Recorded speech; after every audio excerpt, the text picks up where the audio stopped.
இந்த audio launch ஃபங்க்ஷன்லாம் ஒழிச்சாலே cinema நல்லாயிருக்கும்.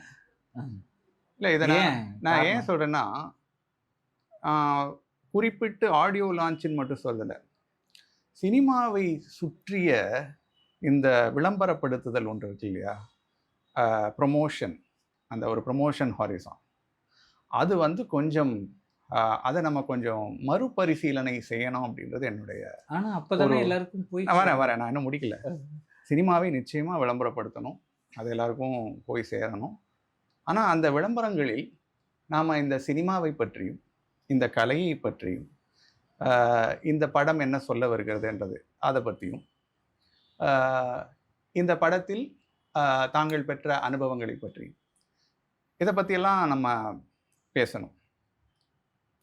நம்ம 1000 கோடி, 2000 கோடி இந்த மாரியான விஷயங்கள்லாம் நம்ம பேசும்போது, அப்புறம் ஒருவரை இன்னொருவர் ரொம்ப அதீதமாக புகழும்போது, நான் வந்து எவ்வளோ ரொம்ப கஷ்டப்பட்டேன்.